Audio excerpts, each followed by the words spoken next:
In this episode of the IT Experts podcast, we ask Stuart, how do I know if I'm being successful in my MSP? Welcome to the IT Experts podcast, the only podcast to help MSPs scale to 1 million, and if already there, get to 5 and go faster. At the end of the day, isn't it all about building a business that works for you rather than you for it? I hope you enjoy the show. So good morning, good afternoon, good evening. Welcome to the IT Experts podcast. Today, we're back with Stuart again, and we're asking a really simple question, but it's actually a question that a lot of people don't know the answer to, which is, how do I know if I'm being successful in my MSP? Now, we've got cash that's sitting in the bank. We've got people coming in. We've got clients coming in. We've got employees being built, teams being built, hopefully, yes. And, you know, generally, the MSP model, the longer you are in business, the bigger the business will be. Did you see how I didn't say the most successful the business will be? The bigger the business will be. But what are we hearing around the growth hub and the areas when we get under the hood, under the bonnet of some of these businesses, and we start getting the spanners out and start rattling around, and we realise that in actual fact there's a few bits and pieces missing. There's probably a couple of carburetors missing, maybe, if you put it into a car analogy. But why do MSPs find it so hard to really nail down the success factors, criteria, measurements of their business? I think it was because when they get started, it's just about survival. You know, you don't go into business thinking, I just want to survive. You want to grow a business. And after a while, every day is a new day. Yeah. And you turn up and you get on with the work. And if you're in the lucky place of having enough business, you just enjoy being in your, we talk about it all the time, being in your comfort zone. Yeah. And that's not a bad thing. You're enjoying it. You've got clients, you've got money, you pay yourself. It's okay. However, there is a point at which you question, and it can be early on, or it can be years, if not decades later. It's like, what am I doing with this, and why am I doing it, and for what purpose? What does success look like for me? How do I know if I'm being successful? Because, as you said, I've got cash in the bank. I managed to pay myself okay every month. But what's it missing? And I think the sooner you stop in your MSP career as a business owner and work out what does success look like. You hear I can't think who it was, but start with the end in mind. And again, cliche, we've all heard it before, but actually what does the end in mind look like for you in 3 or 5 years' time? If you're 28 and you've got your first MSP and you're 2 years in and you're paying your way and it's all right, it's like, well, you could sell it in the next 3 to 5 years, possibly, and get out and do something else. Or you could scale it and have a highly, highly successful or profitable business. Or you could just enjoy doing what you're doing. It's pretty profitable. There's 2 or 3 of you, if that. We've got one guy that comes to the tech tribe who's got over 1,000 endpoints, and it's him. Yeah. And he's only now starting to think about hiring another person. That's rare, but it's his approach. Yeah. And it works for him. So, however, he is getting really, really busy, and he is feeling it now. And he realizes he needs to scale it up some way, in the right way for him. So I think, how do I know if I'm being successful? Well, are you getting out of your business what you want? And that stems to 3 things: time, profit, and freedom. Yep. A business is an asset. If you want a proper business, as opposed to a lifestyle business, and the difference is that the business is able to function without you ultimately and provide steady flow of profit back to the shareholder or shareholders, which is you. And that's a different approach to just having a business that is successful but lifestyle, which is centered around you, and it's a choice. So what does success look like for you? Do you want to work full-time? Do you not want to work full-time? What sort of income do you want? What do you like doing in that business? And it's different for you. Do you want to send your kids to private school? Do you want to have 50 days holiday a year and travel the world? Is it important for you to work with vulnerable people in your community, and that's a passion that you want to split equally with your business? Everyone's different. So working out what success looks like for you is the key starting point. Then we can translate it into what are the measures of success that will deliver that. Efficiency, profitability, gross profit, gross margins, the number of endpoints, the profit per endpoint, profit per customer, profit and revenue per employee or engineer, your engineer utilization. So there's a myriad of KPIs that will support what success look like. But first of all, you've got to define what it is. How much profit, time, or freedom, or all three, does my business give me to enable me to feel successful at this point in my life? And it was funny, I was talking to Darren Strong on the podcast a couple of weeks ago. He mentioned to me about the maturity, the efficiency and the maturity of MSPs where they think they are, and then when they do an assessment, yes, into the whole owner not needed, I'm ready to exit, I'm going to step away. In actual fact, that person is still very much in the middle of that business. So even when people think, oh no, I've got the automation in, I don't need to be here doing this, don't need to be pulling the levers and pushing the things to make it kind of work, they actually do, and they're still entrenched in it. So moving away, and we've just had one client who now doesn't work Mondays. He works 4 days a week. He doesn't work Mondays, and he is so happy at having. But it's taken him a number of years to structure the business in such a way that it can allow him to do it, and that you can then step back, enjoy the day without worrying about the business, and also not getting disturbed. So you're you're enjoying that 3-day weekend. And there is the other thing, Ian, where some MSPs have been really successful on the outside materially. They've got big houses, they've got supercars, they've got kids at private school. They literally on the outside are really successful, and we call that business MSPs. They're probably in that thrive space because there's what they unfortunately usually realize is that there's a fragility, a lack of maturity in their structure, and they get caught out one day. It's built up in one or two big clients, one or two key people, or that it's built up in them, and they get ill, and suddenly, or their business partner gets ill, and suddenly the leg of the stool has been whipped away and it's fallen over, and they come crashing down to panic. And what had been amazing for some years, if not decades, was now like a disaster. So how do we start to work out what are some of the key things? Because it's not just about how much cash we've got in the bank. This is around having a proper measured system or process or metrics that we kind of go through without boiling the ocean and without going super, super technical on it. Where do they start off in measuring what matters? A great book, by the way. But how do they start? Well, if we park the whole vision piece, because we talked about this, and understanding what success looks like for you in terms of where you want to be in 3 or 5 years' time, we park that because we've talked about that. If that is clear, then success ultimately for a business comes down to its profitability, which comes down to know your numbers. And we've done a number of podcasts on know your numbers and talked about that. So understanding what the metrics are that underpin the success of a growing business. So if you don't want to work for 5 days a week, you only want to work 2 days a week in the next 3 years, then what is it that we need to do such that you can? So if you're not that profitable at the moment, or you're breaking even, how do you become more profitable so that you can invest in more people or systems that will allow you to do less, so that you can move up into a role that is more strategic? Because the more strategic you get, the more it's not a time-led thing. 1 hour of good thinking a week and 1 hour of good meetings a week with the right people, and leaving them with the clarity of expectations and objectives, you don't have to come back to that business for another week, and you've spent 2 or 3 hours in the business. But to get to that point, you've got to invest in the right infrastructure, people, systems, and also the product set to allow it to get to a point that it can afford that.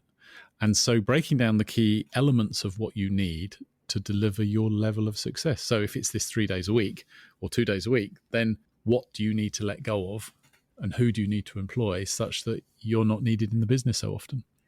And a really good example, Ian, is a client of ours ended up with 2 months out of the business. Yes. Really nice business, great numbers, absolutely flying, worked really hard at restructuring it. However, out of blue, had to take 2 months out of the business.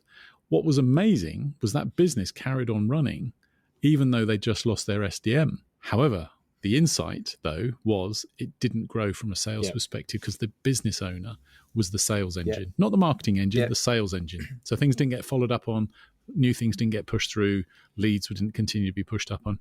A great eye-opening for him because the business was already stable. But it was like, wow, I need to systemize the sales side of the business so that I'm not needed. And that's his next step.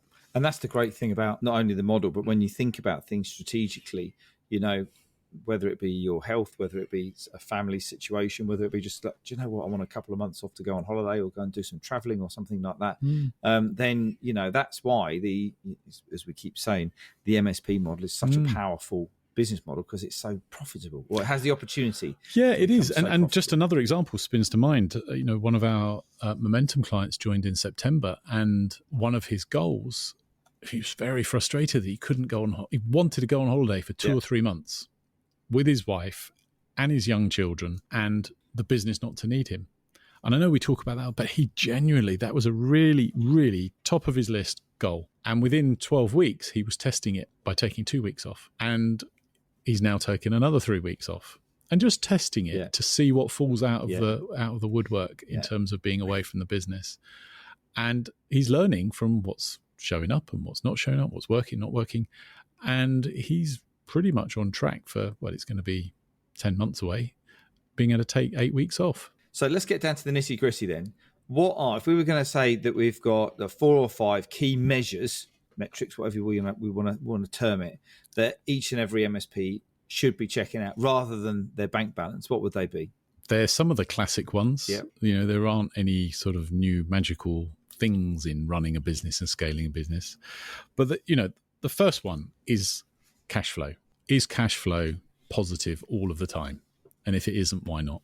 And by cash flow, we mean how much cash do you have in your bank such that you can meet all of the demands, expenses on a regular payroll. If VAT, corporation tax, if you've got a panic every quarter trying to find the VAT, you've got a cash flow problem. So that's the first measure. The second measure is profitability. So what I mean by profit is you've got your operating profit, you've got your net profit, and you've got your gross profit. And it comes down to, looking at your P&L, making sure that your numbers are accurate every month through your bookkeeper or accountant, whoever's doing them, such that you can sit back and look at the run rate. So that's the cumulative performance of the business in the current financial year. And if you can compare the current 6 months with last year's same 6 months, you'll be able to see what's going on in that business. And are you making profit? The cash flow we talked about in a moment tells us whether there's actual cash, enough cash in the business at any one time. And your profit margins, percentage of it, are they changing? Are they increasing? Are they going backwards from one period to the next? They're great measures because they tell a story. Your numbers tell a story. That's the second metric. The third one is new business. How much new business are you adding every month? Is it half a client a month? Is it 3/4 of a client a month? Is it 0 clients? Because that gives you an understanding of how your new business is working, even if it's coming from referral. Because the beauty of the MSP business is if you're adding 1 new client a month or half a new client a month and they're a managed service contract, support contract, then you're talking recurring revenue. Recurring revenue is the golden goose that keeps on giving. Obviously, you have to be profitable. That recurring revenue, if that's coming in every month from a new client, fantastic. The fourth measure is existing clients. Does every client have a regular TBR, technology business review, going on, quarterly review, whatever you want to call it, such that you are regularly speaking to the clients and you are closing the gap in your product portfolio in terms of what they could be buying versus what they are buying from you. And so looking at the growth in the revenue and gross profit from your existing clients is another key metric to look at on a monthly basis. And we've done, I'm sure, a couple of podcasts now on account management, low-hanging fruit, how to really bring out methodologies to make sure that you're maximizing that relationship and revenue with your existing clients. Yeah, totally. Unfortunately, as we know, and numbers can be boring. Yeah. And numbers and P&Ls and cash flow and balance sheets is kind of, for many MSPs and many business owners, it's a bit of a dark art. But work with somebody to understand it and how they show up or how they need to show up in your business and why you need to look at them each month. And how do you get your chart of accounts set up appropriately so that you can see the numbers within a click of a few buttons, pays off massively to give you the cash flow confidence in your numbers so that you know where you are at any one time and therefore can invest with confidence. And that's when you start to get profit, time and freedom out of the business because you know what numbers you need to get you to where you want to go. It's just enlightening, isn't it, sometimes when we see clients and they sort of like, oh, God, I've got to do my numbers. I've got to work out my cash flow. Why have I got to do this? And I haven't done it before. And when they really understand their numbers, it's like, oh, my word, I didn't realise that it was either this good or that bad, or now I've got visibility. And as you say, that leads to cash flow confidence. And it's why we built out the trainings, for the financial statements 101 training that we did and the chart of accounts training with our financial coach to help educate clients on, without the overwhelm, as to what a good financial management looks like in an MSP. And when you demystify it that way, you give people that confidence to embrace it. And that's the secret. And talking about the fundamentals of it, let's have a quick talk about profit first methodology. Yeah, the Profit First, Michael Michalowski, I think it is. Great book. If you've not read it, you should read it. And try and adopt the principles, but very, very simply, those principles talk about, profit first, pay yourself first. Sometimes people struggle with, but it's ultimately saying, well, if you don't look after, fit your own mask first kind of thing on an aeroplane, work out where the profit is and make sure that profit is feeding you and nurturing you as a business owner. Don't pay everybody else first and starve on the sidelines. And even if you can't pay yourself first right now, i.e. save the profit, build up cash reserves, strengthen the balance sheet of your business, start with £1 a day. Start with 1%. Take 1% of every invoice and save it, or 0.5%, because that habit compounds. For every invoice that comes in, put a percentage away for corporation tax, VAT, your profitable reserves, your reserves, and obviously operational expenses. So every invoice, the VAT piece, obviously, that's for the VAT van, and there's a profit piece for the government, there's a profit piece for you, and then there's a profit, a revenue piece for the operational expenses and wages. That's the way you build out a business successfully. A sustainable, profitable one at that. Absolutely. I know we keep repeating ourselves and saying the same words over and over again, but this is what we see and hear kind of every day, and these are the big things that make such a big difference to your confidence to scale your MSP. So thanks very much, Stuart. That was really some great nuggets there to help in this rather interesting question. How do I know if my MSP is successful or not? Because it's really difficult and can take a lot of thinking and a lot of brain space to do just that. But if you want to know how successful you currently are or where your business maturity is, then I invite everybody on this podcast to go over to mspgrowthhub.com and check out the quiz, the Scale Your MSP quiz. And it takes 3 minutes and you get a personalized report. It gives you a score, it gives you a maturity score, it tells you where you need to be focusing right now, the understanding the fundamentals of the 3 pillars of MSP growth success, and you'll absolutely love it. And I invite you all that if you are thinking about how do I know if my business is successful, how do I know, how do I grow my business, where do I start, what do I need to do, go and check out the quiz. Final thoughts, Stuart. Understand what you want from your business. What does success look like for you in terms of time, profits, and freedom that comes from having time and profit? And once you understand those, work backwards. What's in the gap?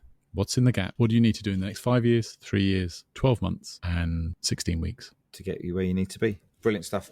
Great. Thanks very much for your time on that one. That's a great episode. And we will catch up with you on the next one. Cheers. See you later.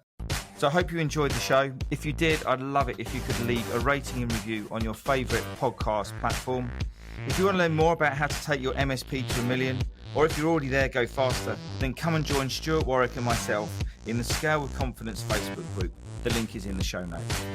You go and enjoy the rest of your day, and I look forward to connecting with you soon.